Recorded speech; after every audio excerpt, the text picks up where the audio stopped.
فقد قال الله سبحانه وتعالى في كتابه المجيد وفرقانه الحميد وقوله الحق وهو أصدق الصادقين. بسم الله الرحمن الرحيم. بقية الله خير لكم إن كنتم مؤمنين. صلوات. اللهم صل على محمد وآل محمد. خداوند متعال قرآن میں ارشاد فرما رہا ہے، تبارک الذی بیدہ الملک، مبارک ہے خدا کی ذات جس کے قبضۂ قدرت میں اقتدار ہے۔ لوگ سمجھتے ہیں حکومت میرے پاس ہے، فرعون سمجھ رہا تھا اقتدار میرے پاس ہے، مگر خدا نے اس کو ڈبو کر بتلا دیا اقتدار اس کے پاس ہے جس نے فرعون کو ڈبو دیا تھا۔ نمرود سمجھ رہا تھا اقتدار میرے پاس ہے، مگر اسی نمرود کو ایک مکھی سے مار کر خدا نے بتا دیا اقتدار میرے پاس ہے۔ شداد سمجھ رہا تھا اقتدار میرے پاس ہے، مگر اس شداد کو اپنے ہی ہاتھوں سے بنی ہوئی جنت میں اندر نہ جانے دے کر بتلا دیا اقتدار میرے قبضے میں ہے۔ اسی طرح سے اسکندر سمجھ رہا تھا اقتدار میرے قبضے میں ہے، مگر خدا نے اسکندر کو آئینہ عبرت بنا کر بتا دیا کہ اقتدار میرے قبضے میں ہے۔ اور خدا جسے چاہے وہ اقتدار، وہ حکومت، وہ پاور، وہ اختیار، وہ ولایت عطا کرتا ہے۔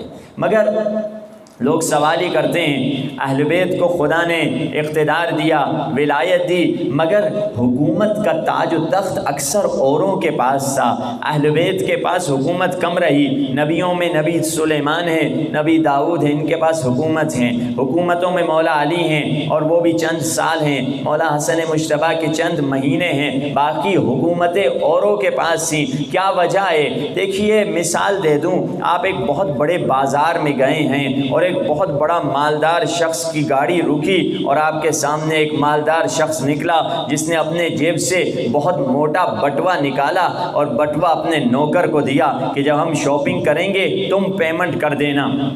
اب جب یہ بٹوا دے رہا تھا تو اس بٹوے میں سے ایک سکہ گرا جو لڑکتا ہوا جا کر نالی میں جا گرا۔ اب یہ جو امیر جس کے پاس اتنی بڑی گاڑی، اتنا صحت مند بٹوا ہے، تجوریاں بھری ہوئی ہیں، بینک بیلنس بھرے ہوئے ہیں، یہ پلٹ کے دیکھے گا ہی نہیں کہاں گئے، کتنے گئے، کہاں گرے، مگر جس کے لیے یہ ایک سکہ اہمیت رکھتا ہے وہ جائے گا اپنے ہاتھوں کو نجس کرے گا، گندگی میں نالی میں اپنے ہاتھ کو ڈالے گا تاکہ وہ سکہ نکالے۔ دیکھیے اہل بیت کی حکومت کا سکہ زمین اور آسمان پہ رواں اور دواں تھا۔ انہوں نے اشارہ کیا، بادل نے ان کے اشارے سے برس کے بتایا کہ بادلوں پر حکومت انہی کی ہے۔ انہوں نے اشارہ کیا، ان کے اشارے سے ڈوبتے سورج نے پلٹ کے بتایا کہ سورج پر حکومت انہی کی ہے۔ انہوں نے کنکر کو اٹھایا، کنکر نے تسبیح کر کے بتایا کہ زمین اور آسمان پر حکومت انہی کی ہے۔ انہوں نے ٹھوکر ماری،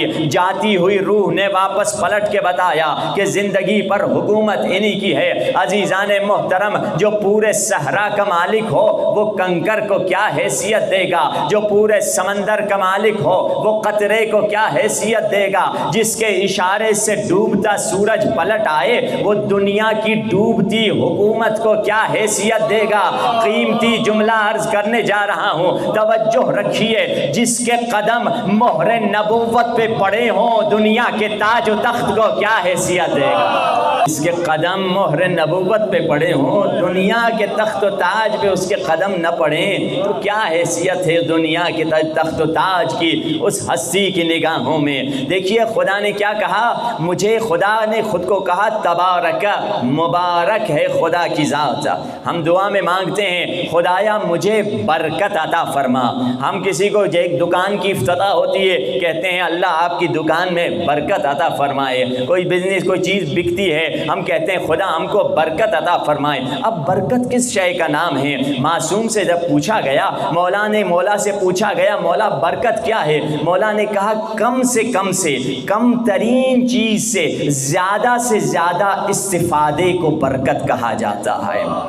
شخص نہ سمجھا، کہا مولا بتائیے، کہا تمہیں میں مثال دے کر سمجھا دیتا ہوں، دیکھو بکری کے کتنے دشمن ہوتے ہیں اور کتے کے کتنے دشمن ہوتے ہیں۔ کہا مولا آپ بتا دیجئے۔ کہا کتے کو کوئی ولیمے میں نہیں ذبح کرتا، شیر کتے کو نہیں کھاتا ہے، کتے کو کوئی میت میں نہیں ذبح کرتا، کوئی کتے کو گھر میں اس کا گوشت نہیں کھاتا، یعنی کتے کے دشمن نہیں ہوتے، مگر اس کے مقابلے میں بکری کے دشمن کتنے ہیں؟ شیر اس کا دشمن ہے، بھیڑیا اس کا دشمن ہے، انسان اس کا دشمن ہے، ولیمے میں اس کی گردن کٹتی ہے، شادی میں اس کی گردن کٹتی ہے، تبرک میں اس کی گردن کٹتی ہے، دعوتوں میں اس کی گردن کٹتی ہے، مگر تمہیں کتوں کا ڈھیر نظر نہیں آئے گا، کتا ایک دو تمہیں نظر آئے گا، مگر بکریوں کا سارا دستہ نظر آئے گا۔ مولا نے فرمایا برکت یہی ہے، علی کے چاہنے والے اور علی کے دشمنوں میں بھی یہی فرق ہے، وہ زیادہ ہیں، ہم کم ہیں مگر پھر بھی زیادہ نظر آتے ہیں۔ علی والے کم ہیں مگر جلوسوں کی برکت سے وہ زیادہ نظر آ رہے ہوتے ہیں، اس کو برکت کہتے ہیں۔ مومن کی مثال ایک بکری کی طرح ہے، مومن کی ہر شے یوز میں آتی ہے، مومن کی ہر شے نفع دیتی ہے، بکری کی کھال بھی نفع دیتی ہے، بکری کے پائے بھی نفع دیتے ہیں، بکری کے کھانے والے لوگ زبان بھی کھاتے ہیں، مغز بھی کھاتے ہیں، یعنی مومن کی مثال روایات میں آئی ہے بکری کی طرح ہے، جیسے بکری کی ہر شے لوگوں کو فائدہ دیتی ہے، مومن کا بولنا بھی فائدہ دیتا ہے، مومن کا مسکرانا بھی فائدہ دیتا ہے، مومن کا آنا جانا، مومن کی پوری زندگی لوگوں کو فائدہ دیتے ہوئے گزر جاتی ہے، یہ برکت ہے۔ اب آئیے برکت کے لیے آپ کو ایک وہ واقعہ بتا دوں کہ کبھی کبھار ہماری زندگی میں پورا کا پورا دن گزر جاتا ہے مگر دن میں برکت نہیں، پروڈکٹیوٹی نہیں، پورا دن گزر گیا میں نے کچھ نہیں کمایا۔ کہا گیا اسی لیے جب دن تمہارا گزر جائے ذرا کسی کونے میں چلے جاؤ۔ علی ابن ابی طالب فرماتے ہیں ایک کونے میں بیٹھ کر سوچو 24 گھنٹے گزر گئے، میں نے کیا پایا کیا کھویا، ان 24 گھنٹے پھر سے نہیں آنے والے، 24 گھنٹے کبھی کبھار گزر جاتے ہیں، میں نے کچھ پازیٹیو کام نہیں کیا۔ اب آئیے برکت کسے کہتے ہیں؟ علامہ ہلی کا وہ واقعہ، جب ایک بادشاہ تھا ایران میں رہنے والا جس نے بادشاہوں کے شوق ہوتے ہیں، اپنے جذباتی بھی ہوتے ہیں، بادشاہ نے غصے میں آ کر اپنی زوجہ کو طلاق دے دی۔ اب غصے میں جب طلاق دے دی، جب غصہ ٹھنڈا ہوا، اور شیعہ فقہ میں اور دوسری فقہ میں یہی تو فرق ہے، ہمارے پاس غصے میں طلاق ہوتی نہیں اور ایک نشست میں 3 طلاقیں ہوتی نہیں، اور ادھر غصے میں بھی طلاق ہو جاتی ہے اور ایک نشست میں تینوں ہو جاتی ہیں۔ اس نے طلاق دے دی اور طلاق ہو گئی، غصہ ٹھنڈا ہوا، مجھے اپنے دوبارہ بیوی چاہیے، کہا مولانا صاحب کو بلاؤ، مولانا صاحب کو بلایا گیا، کہا مجھے دوبارہ سے شادی کرنی ہے، کہا ایسے تو نہیں ہو سکتا، کیوں؟ کہا آپ نے 3 طلاقیں دینی ہیں ایک نشست میں تو اس کا حلالہ ہوگا، کہا وہ کیا ہے؟ کہا آپ کی زوجہ پہلے کسی اور کی زوجہ بنے گی، پھر وہ طلاق دیں گے، پھر آپ کی زوجہ بن سکتی ہے۔ کہا یہ کیا بدتمیزی، میں بادشاہ ہوں اور میری بیوی کسی اور کی بیوی بن جائے، یہ نہیں ہو سکتا۔ آپ کون سی فقہ والے ہیں؟ کہا ہم حنفی ہیں۔ حنفیوں کو ہٹا دو، حنبلیوں کو لے کر آؤ۔ حنبلیوں کو لایا گیا، انہوں نے کہا ہمارا بھی یہی حکم ہے۔ کہا شافعیوں کو لے کر آؤ، شافعیوں کو لے کر آیا، انہوں نے بھی کہا یہی حکم ہے۔ حنفی، شافعی، مالکی، حنبلی چاروں فقہیں آ گئیں، سب نے یہی کہا ہمارا یہ حکم ہے۔ تو بادشاہ نے کہا کیا کریں، کوئی اور فقہ بچتی ہے؟ کہا نہیں بس یہی 4 فقہیں ختم ہو گئیں۔ کہا کسی نے کہا کچھ ایک گمراہ فقہ بھی ہے، ان کو چھوڑیے، بادشاہ سلامت ان کی چکروں میں نہ پڑے، وہ گمراہ لوگ ہیں۔ کہا کون ہیں؟ کہا وہ فقہ جعفری ہیں۔ کہا ان کو بلاؤ تو صحیح، ہم دیکھیں کہ کیا بولتے ہیں بولو۔ کہا ٹھیک ہے، ہلا سے علامہ ہلی کو بلایا گیا۔ اب دیکھیے مومن عقل مند ہوتا ہے، مومن ایک چھوٹے سے ٹائم میں کتنی بڑی تبدیلی لا سکتا ہے۔ علامہ ہلی اسی لیے کہا کہ المؤمن قیس،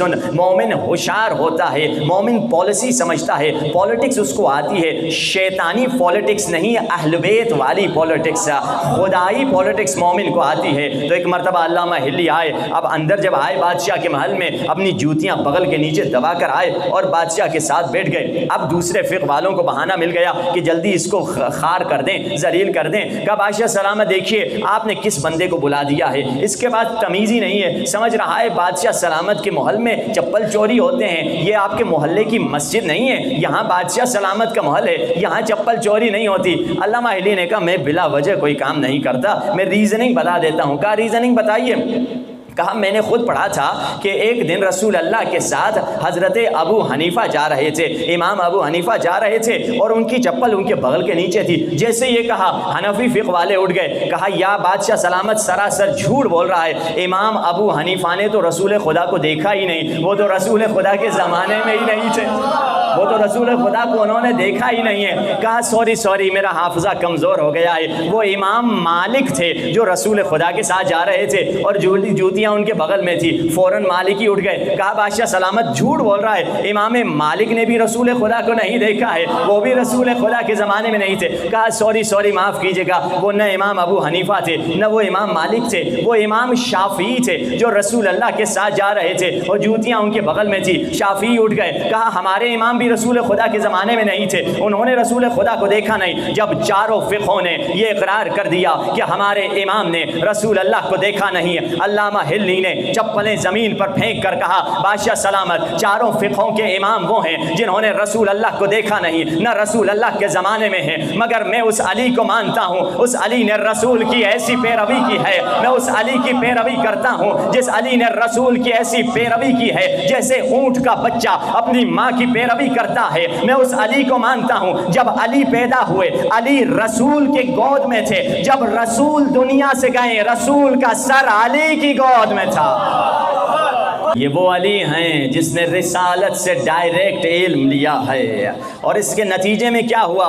نتیجے میں یہ ہوا کہ بادشاہ نے پورے کے پورے ملک میں اعلان کر دیا آج کے بعد یہاں کا آفیشل مذہب فقہ جعفری ہوگا. یعنی برکت اسے کہتے ہیں. 10 منٹ کی ڈائیلاگ اور ڈیبیٹ میں پوری کی پوری قوم کو راہ ہدایت دکھا دی انہوں نے 10 منٹ کے اندر. اس کو برکت کہا جاتا ہے. تبھی تو ہم کہتے ہیں نظروں میں نہ دولت ہے نہ سینے کی ڈلی ہے, نظروں میں نہ دولت ہے نہ سونے کی ڈلی ہے, سینے میں میرے دل اور دل میں علی ہے.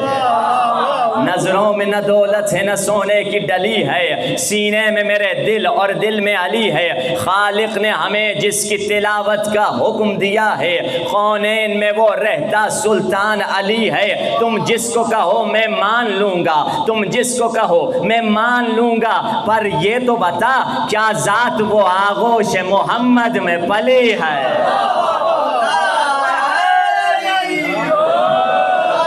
یہ وہ ہستیوں کا مقام ہے کہ اگر فیض ملے گا تو انہی ہستیوں کے در سے ملے گا. تبھی تو اللہ نے جو برکت دی ہے, آپ برکت دیکھیے. برکت یہ نہیں کہ بہت لمبی عمر ملے, برکت ہے لمبی عمر تو شیطان کے پاس بھی کتنی ہے, ہم سے پہلے تھا ہمارے بعد رہے گا. مگر دیکھیے برکت دیکھنی ہے تو کون سی عمروں کو دیکھیں. اہل بیت کی تمام عمروں کو دیکھیں. کوئی 90 سال کے نہیں تھے, کوئی 80 سال کے نہیں تھے, 50 سال 63 سال چھوٹی عمریں تھی. بلکہ اس سے بڑھ کر برکت دیکھیے 6 مہینے کے تھے علی اصغر, مگر آج تک فیض پہنچ رہا ہے. یعنی برکت اسے کہتے ہیں. سیدہ 18 سال کی تھی مگر برکت بی بی کی پہنچ رہی ہے. یعنی کم سے کم چیز سے زیادہ استعمال کا نام ہے برکت. تبھی تو جب ان عربوں میں جھگڑا ہو گیا اور ایک قبیلے نے کہا ہمارے لوگ زیادہ ہیں, دوسرے قبیلے نے کہا ہمارے لوگ زیادہ ہیں, تو ایک مرتبہ جس قبیلے کے لوگ کم تھے انہوں نے کہا ٹھیک ہے تمہارے زندے زیادہ ہیں مگر ہمارے مردے زیادہ ہیں. کہا چلو دیکھتے ہیں, قبر کیسے جاہل عرب تھے,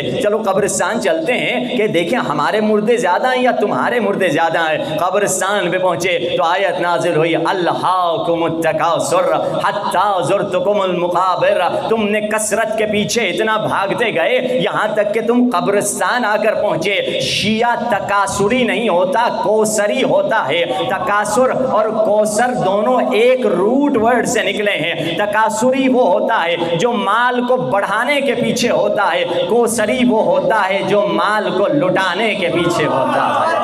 برکت اسے کہتے ہیں کم سے کم منیمم سے میکسیمم فائدہ اٹھاؤ. علی ہیں منبر کوفہ پہ ہیں, اپنی آستین کو یوں ہلاتے جا رہے ہیں. بچہ تھا باپ کی گود میں بیٹھا تھا. باپ سے پوچھا بابا علی خطبہ دیتے ہوئے آستین کیوں ہلا رہے ہیں؟ کہا علی کو صرف دنیا میں زندگی میں 2 ہی کرتے تھے, آج علی نے دونوں کرتے دھو دیے تھے اور دونوں بھیگے ہوئے تھے اور خطبے کا وقت ہو گیا. علی نے بھیگا ہوا کرتا پہن لیا جس کی آستین ابھی خشک ہے. علی نے اپنی زندگی میں بتایا کہ لیسٹ کنزپشن علی نے کی, موسٹ پروڈکشن علی نے دنیا کو دی تھی. کم سے کم لیا دنیا سے، جو کہ روٹی کے سوا علی نے کیا لیا دنیا سے، مگر فیض نہج البلاغہ دے دیا، علم باب مدینۃ العلم علی کے دے دیا۔ یہ برکت ہے کہ دنیا سے کم استعمال کرو، اپنی روٹی کو چھوٹی سے چھوٹی رکھو، مگر لوگوں کو فیض زیادہ پہنچاؤ۔ تبھی تو ہم ان ہستیوں کے سے وہ مدد مانگتے ہیں کہ ہمیں اپنی معنویت بڑھانے میں یہ ہستیاں ہماری مدد کریں۔ ہاں بے شک دنیاوی حوالے سے بھی آپ اہل بیت سے مانگیے، چھوٹی دنیاوی چیز بھی مانگے، حرج نہیں ہے، کیونکہ فرمایا موسیٰ اپنے کھانے کا نمک بھی مجھ سے مانگو، یعنی ہر شے تم اللہ سے مانگو، مجھے یہاں سے اس دیوار تک پہنچنا ہے، اس میں مدد اہل بیت سے مانگوں، خدا سے مانگوں، وہ ٹھیک ہے، یہ دنیاوی چیزیں ہیں، مگر اصل کیا مانگیں؟ اہل بیت سے وہ معرفت مانگیں۔ رسول اللہ ہیں، بیٹھے ہوئے ہیں، ایک شخص آیا رسول اللہ کے پاس، یا رسول اللہ یاد ہے آپ میرے گاؤں میں طائف میں آئے تھے، آپ کو لوگوں نے بڑے پتھر مارے، کسی نے توجہ نہیں کی؟ ہاں مجھے یاد ہے، اور میں آپ کو اپنے باغ میں لے کر گیا اور ساتھ میں نے بٹھایا اور آپ کی ملم پٹی کی، جو بھی خدمت کی، جی مجھے یاد ہے۔ تو رسول خدا سمجھ گئے کچھ کہنا چاہ رہا ہے، کہا بتاؤ میں تمہیں اب کیا خدمت کر سکتا ہوں؟ رسول اللہ سے اس نے کہا یا رسول اللہ اگر ایک آدھ بکری مل جائے تو کیا کہنا،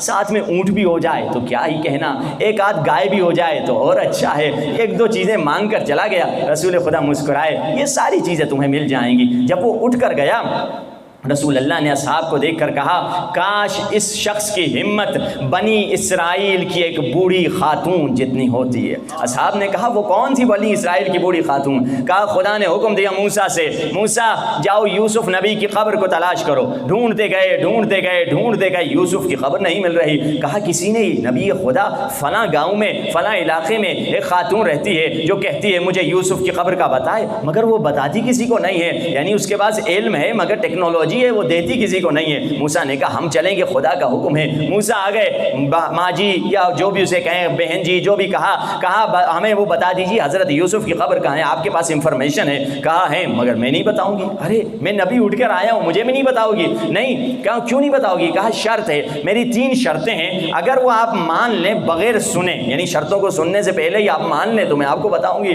موسیٰ نے کہا خدا کا حکم ہے، ٹھیک ہے میں نے تمہاری شرطوں کو مان لیا، اب بتاؤ کہاں ہے؟ کہا فلاں جگہ ایڈریس بتائیے۔ ٹھیک ہے ہم جائیں گے ادھر۔ اب تمہاری شرطیں کیا ہیں؟ میری شرط پہلی یہ ہے میں بوڑھی ہوں، میں جوان بن جاؤں، اور دوسری چیز موسیٰ نبی کی بیوی بن جاؤں، اور تیسری چیز دنیا میں بھی موسیٰ کے ساتھ رہوں اور آخرت میں بھی موسیٰ کے ساتھ رہوں۔ ایک دعا اس نے 3 چیزیں مانگی جس سے دنیا کو بھی آباد کر دیا، آخرت کو بھی آباد کر دیا۔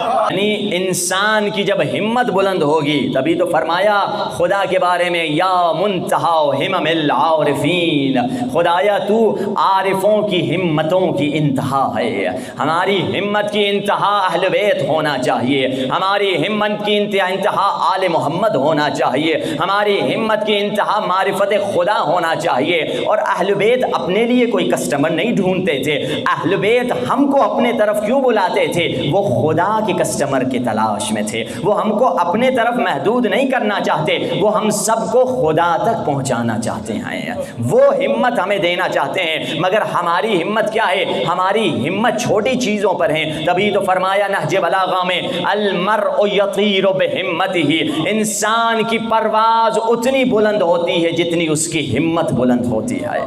آپ کی ہمت کتنی بلند ہے؟ اگر ہمت چھوٹی ہے بھائی میں بس اپنے 5 وقت کی نمازیں پڑھ لوں بڑی بات ہے، روزے رکھ لوں یہی بڑی بات ہے، نہیں۔ ہمت یہ ہونا چاہیے کہ میں معصوم امام کے بعد سب سے متقی ہستی دنیا کی بن جاؤں۔ جب یہ ہوگی ہمت تب جا کر کوئی انسان کچھ پا سکے گا۔ اگر کہے میں بس 17 رکعت نماز پڑھ لوں روزے رکھ لوں یہی میرے لیے بڑی بات ہے، یہ کم ہمتی کی دلیل ہے۔ اگر بلند ہمتی کو دیکھنا ہے، دیکھیے خدا نے آپ کو ایک بہت بڑا پاور دیا ہے، ایک ایٹمک پاور سے بھی زیادہ، ایٹم کیا ہائیڈروجن بم سے بھی زیادہ پاورفل چیز آپ کو دی ہے، وہی ہمت کے ذریعے سے آپ اپنا سکتے ہیں۔ وہ کیا ہے؟ وہ آپ کی نیت ہے۔ اگر آپ ہمت سے اپنی نیت کو بدل دیں تو آپ کائنات کے سارے ثوابوں میں شامل ہو سکتے ہیں۔ جنگ جمل سے پلٹ رہے تھے، کسی نے مولا سے کہا مولا میرا بھائی جنگ جمل میں آپ کی مدد کے لیے آنا چاہتا تھا مگر وہ نہ آ سکا۔ مولا نے پوچھا کیا تو اس کا دل ہمارے ساتھ تھا؟ جی مولا اس کا دل آپ کے ساتھ تھا۔ تو مولا نے فرمایا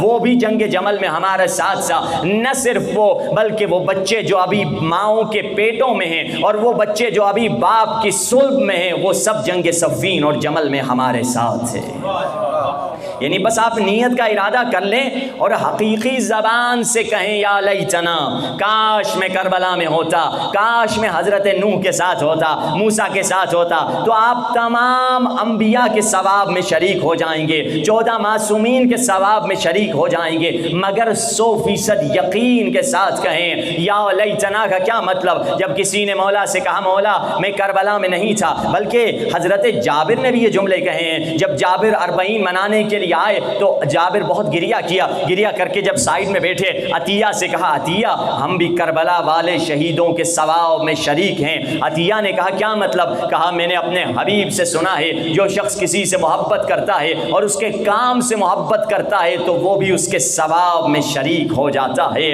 آپ نے بہت پیاری مسجد دیکھی، آپ بس خوش ہوئے، آپ نے کہا ماشاء اللہ، اللہ اس کو جزائے خیر دے، جو ثواب مسجد بنانے والے کو ملے گا وہی ثواب آپ کو بھی ملے گا۔ جنت کمانا آسان ہے، بس انسان اپنی نیت کو بڑا کر دے، یہ نہیں کہ میری منوپلی ہو، میرا کام ہو، میں ہی چلتا رہوں، میرا نام ہو، بس اپنی نیت کو انسان وسیع کر دے۔ اگر نیت پاک ہوگی یقین جانیے تبھی تو یا لیتنا کا مطلب کیا ہے؟ یا لیتنا کا مطلب یہ ہے کہ مولا جو تیر آپ کے جسم پہ پیوست ہوا کاش میں وہ اپنے سینے پہ لے لیتا، مگر یہ زبان سے نہیں دل سے کہنا ہے۔ جب اس عالم دین نے کہا کون سی بڑی بات ہے زہیر، کون سی بڑی بات ہے سعید نے اپنے سینے پہ تیر لے لیا، جب مولا نماز پڑھ رہے تھے، میں بھی ہوتا یہ کر لیتا، اسے خواب میں دکھلایا گیا مولا حسین نماز پڑھ رہے ہیں، اب جاؤ مولا کے سامنے کھڑے ہو جاؤ، وہ کھڑا ہو جاتا ہے اور جب تیر قریب آنے لگ جاتا ہے یہ زمین پہ بیٹھ جاتا ہے، تیر جا کر امام معصوم کو لگ جاتا ہے، پھر دوبارہ اٹھتا ہے کوشش کرتا ہے، پھر سے تیر جب قریب آتا ہے بیٹھ جاتا ہے، امام کو تیر لگتا ہے، یہ چیختا ہوا اٹھتا ہے، تعبیر خواب کسی عالم دین سے پوچھتا ہے، کہا جاتا ہے تم کربلا والوں کے فعل کو کم سمجھ رہے تھے، خدا نے یہ بتلا دیا کہ 72 جیسے نہ پہلے کوئی تھے نہ آئندہ کوئی آئیں گے۔ وہ 72 تھے جو گزر گئے، 313 صحابیوں میں آپ شامل ہو سکتے ہیں مگر آپ کا مقام پھر بھی 72 جتنا نہیں ہوگا۔ کیوں؟ کیونکہ 313 صحابی سامنے فتح دیکھ رہے ہیں اور 72 سامنے شہادت دیکھ رہے تھے۔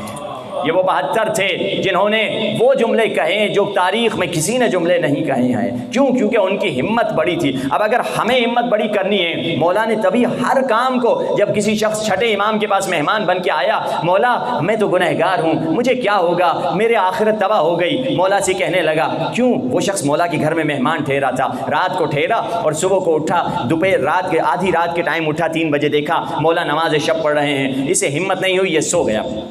جب صبح کو اٹھا مولا سے کہنے لگا مولا ہم نے تو اپنی زندگی فنا کر دی، آپ کو میں نے رات کو نماز پڑھتے ہوئے دیکھا مگر اللہ نے ہمیں وہ توفیق نہیں دی۔ مولا نے فرمایا تم نے بھی رات کو بہت بڑا کام کیا تھا۔ مولا میں نے کچھ نہیں کیا، سوتا رہا، پیاس لگی پانی پیا پھر سے سو گیا۔ کہا جب تم پانی پی رہے تھے، پانی پینے کے بعد تم نے کہا تھا سلام حسین پر، یہ بہت بڑی تم نے عبادت کی ہے۔ مولا کو وہ ایک جملہ یاد رہا کہ اپنے معمولی کام کو کم نہ سمجھو، تو نے اہل بیت کو اس مقام پہ یاد کیا ہے۔ اگر ہماری ہمت بلند ہو جائے یقین جانیے ہم بھی یہیں پہ بیٹھ کر، کہیں جانے کی ضرورت نہیں، یہیں پہ بیٹھ کے تمام انبیاء کے ثواب میں شریک ہو سکتے ہیں۔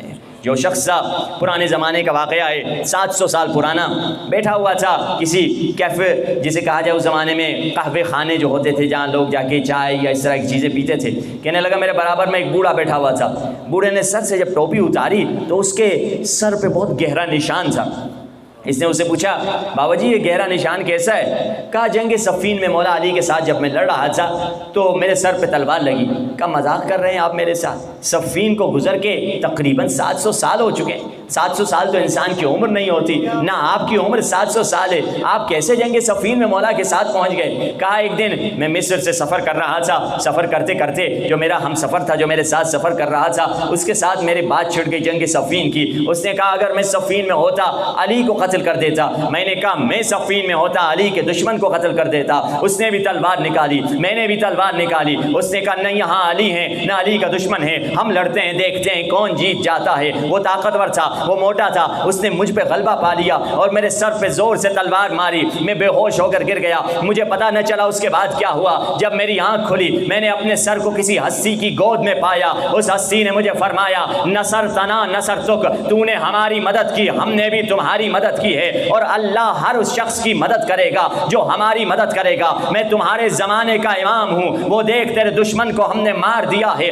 آج کے بعد اگر تم سے کوئی پوچھ لے کس نے یہ ضرب ماری، کہہ دینا جنگ صفین میں علی کی مدد کرتے ہوئے میرے سر پہ یہ ضرب لگی ہے۔ اگر انسان 100% یقین کے ساتھ اہل بیت کی نصرت کی صرف نیت کر دے، قدم اٹھانے کی بھی ضرورت نہیں، نیت ضروری ہے۔ 100% نیت ہو جائے تو اس وقت ہم دنیا کے کام چاہے کرتے رہیں، جاب کرتے رہیں، جو کام کر رہے ہیں، مگر نیت وہ ہونی چاہیے۔ بتائیے یہ 313 صحابی جو مولا کے ہوں گے، کیا وہ بیکار گھر میں بیٹھے ہوئے ہوں گے کہ مولا جیسے فرمائیں گے انا المہدی انا الصمصام المنتقم، میں مہدی ہوں، میں انتقام لینے والا ہوں، فوراً کیسے پہنچ جائیں گے؟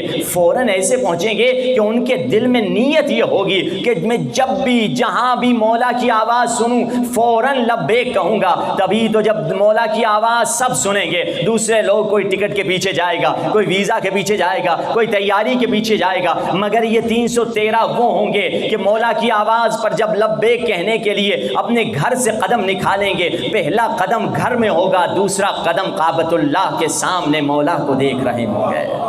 یہ 100% نیت رکھتے ہیں، 100%۔ تبھی تو حبیب ابن مظاہر نے اپنا نوالا زمین پر رکھ دیا، نوالا منہ کے قریب تھا، رکھ دو اگر مولا کی آواز آ جائے۔ حبیب نوالا قریب تھا، کون ہے؟ کہا انا برید الحسین، میں حسین کا پیغام لے کر آیا ہوں۔ نوالا زمین پہ رکھا اور خط کھولا، اور حبیب نے خط میں کیا پڑھا؟ حسین فرما رہے تھے حبیب میں تمہارے علاقے کے قریب آ چکا ہوں، میں دشمن کے نرغے میں پھنس گیا ہوں، حبیب جلدی سے میری مدد کو آ جا۔ اور اگلے جملے نے حبیب کے دل کو الٹ پلٹ کر دیا، حبیب میں اکیلا نہیں آیا، علی کی بیٹیوں کو ساتھ لے کے آیا۔ حبیب نکلے آئے، راستے میں مسلم ابن اوسجا کو دیکھا۔ دیکھیے مسلم ابن اوسجا کون تھے؟ اب دیکھیے کیسے تیار رہنا ہے۔ مسلم نے اوسجا سے کہا کہاں جا رہے ہو؟ کہا حمام جا رہا ہوں داڑھی کو خضاب لگانے، رات کو خواب دیکھا ہے کہ تم داڑھی کو میں خضاب لگا رہا ہوں۔ کہا تم نے خواب کی تعبیر کو نہیں سمجھا، تو خواب کی تعبیر یہ ہے تیرے خون سے تیری داڑھی کا خضاب ہوگا۔ اب مسلم ابن اوسجا نے یہ نہیں کہا ٹھہرو بیوی بچوں کو بتا کے آؤں، بس وہیں سواری پہ چل پڑے کیونکہ حسین کی مدد کرنی تھی۔ تبھی تو جب زینب کہتی رہی بھیا شمر کا لشکر پہنچا ہے، خولی کا لشکر پہنچا ہے، عمر سعد کا لشکر پہنچا ہے، تیری مدد کے لیے کوئی نہیں آیا۔ کہا میں نے بچپنے کے دوست کو بلا دیا ہے، وہ آنے والا ہے۔ یہ حبیب کون تھے؟ حبیب ابن مظاہر وہ تھے کہ جو بچپنے میں کا واقعہ ہے، مظاہر نے ایک مرتبہ رسول اللہ سے کہا یا رسول اللہ آپ اور حسن اور حسین میرے گھر پہ آ جائیے، میرے حبیب بیٹے نے کہا ہے کہ بابا ان کو دعوت دیجئے۔ کہا ٹھیک ہے، گھر میں آیا، دعوت رسول اللہ نے قبول کر دی۔ حبیب مظاہر گھر میں آتے، حبیب سے کہتے ہیں آج حسین گھر پہ آنے والے ہیں۔ اب حبیب ابن مظاہر بار بار چھت پہ جاتے دور سے دیکھیں کہ اگر حسین آ رہے ہیں تو جلدی سے استقبال کے لیے جاؤں، بار بار چھت پہ چڑھتے اترتے سیڑھیوں سے پاؤں ان کا پھسل گیا اور گر کے مر گئے۔ باپ نے دیکھا بیٹے کی لاش ہے، اسی وقت دروازے پہ دستک ہوئی، کون ہے؟ رسول اللہ ہے۔ باپ نے سوچا اگر رسول اللہ لاش دیکھیں گے تو کھانا نہیں کھائیں گے، بچے کی لاش کو سیڑھی کے نیچے ڈال دیا، کپڑا اس پہ ڈال دیا، مسکراتا ہوا آیا، آئیے مولا تشریف لائیے۔ دسترخوان بچھ گیا، کھانا رکھ دیا گیا، کہا مولا نوش فرمائیے، کھائیے۔ تو ایک مرتبہ حسین نے کہا مظاہر میرا دوست کہاں ہے، میں اس کے بغیر کیسے کھانا کھاؤں؟ کہا آپ کھا لیجئے، آپ کے دوست آ جائیں گے۔ کہا نہیں ہو سکتا، میں اپنے دوست کے بغیر کھانا نہیں کھاؤں گا۔ لے کر آیا شہزادے، آپ ہی کے آتے ہوئے ابھی ابھی دم توڑ کے مر گیا۔ حسین نے حبیب کو دیکھا، حبیب تیرا دوست کھڑا ہے، تو لیٹا ہوا ہے، بس واپس پلٹی روح اور حبیب زندہ ہو گئے۔ السلام علیک یا ابا عبداللہ، السلام علیک یا ابن رسول اللہ، عزادارو جب علی اکبر میدان جنگ میں گئے، سجاد نے کہا باقر کی اماں ذرا خیمے کا پردہ ہٹانا، مجھے بھائی کی جنگ دیکھنی ہے۔ مولا سجاد علی اکبر کی جنگ دیکھ رہے ہیں۔ تاریخ میں ایک ظالم کا نام ہے حسین ابن نمیر۔ حسین ابن نمیر آتا ہے، علی اکبر کے سینے میں برچی کو چبھوتا ہے۔ کاش یہ ظالم یہاں رک جاتا۔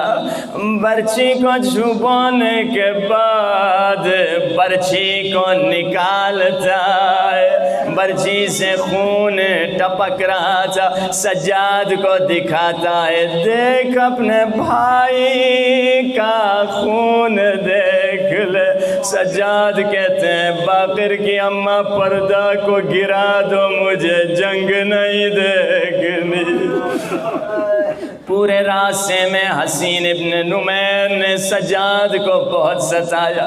ملتا ہے جب یہ ظالم قافلے کو روکتے تھے، خود اپنے لیے خیمے لگا دیتے تھے اور سیدانیوں کو دھوپ میں بٹھا دیتے تھے۔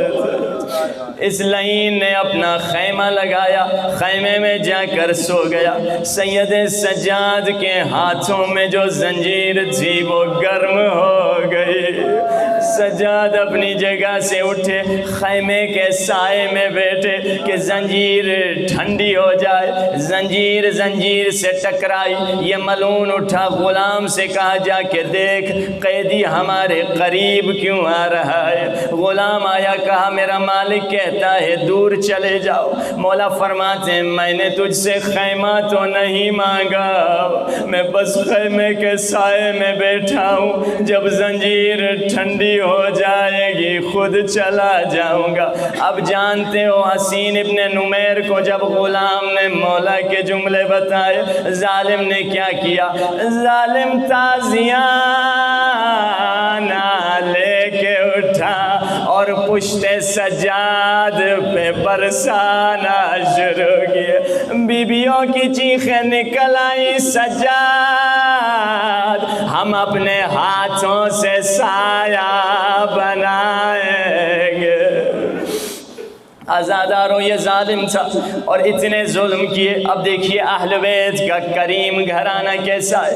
جب یزید نے کربلا کے بعد مکہ اور مدینہ پہ حملہ کیا، مدینے میں جب یہ لشکر پہنچا، لشکر کو پتا چلا یزید مر گیا تو لشکر ہار گیا، لشکر بھاگ گیا۔ لشکر کا سربراہ یہی حسین بن نمیر تھا۔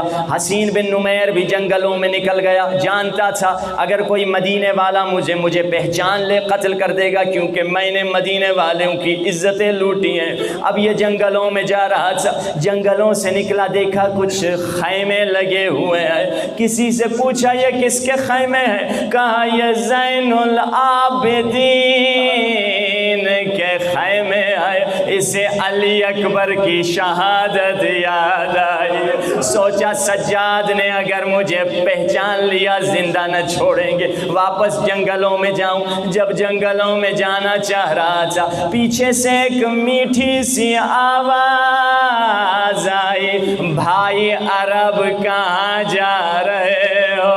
دکھنے میں تو پیاسے اور بھوکے لگتے ہو، آؤ میں تجھے کھانا کھلاؤں۔ یہ خوش ہو گیا، سجاد نے مجھے پہچانا نہیں۔ مولا نے اسے خیمے میں بٹھایا۔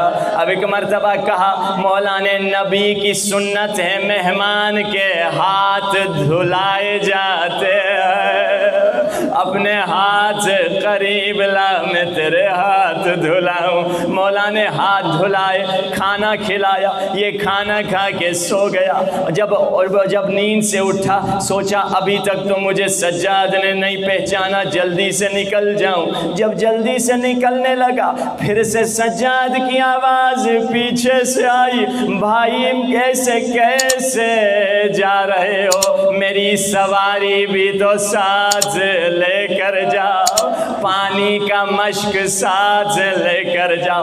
اب یہ پتھر دل تھا، آخر نرم ہوا، کہا آپ نے مجھے پہچانا نہیں۔ سجاد نے کہا میں نے پہچانا، تو قاتل علی اکبر حسین ابن نمیر ہے۔ اب ایک مرتبہ جیسے مولا کی زبان سے اپنا نام سنا، اس کا بدن کانپنے لگا۔ سجاد نے فرمایا نہ گھبرانا، میں تجھے کچھ نہیں کہتا، کربلا میں تیرا مہمان تھا، وہ تیرا سلوک تھا، مدینے میں تو میرا مہمان ہے اور یہ میرا سلوک۔ اللہ لعنت اللہ علی القوم الظالمین۔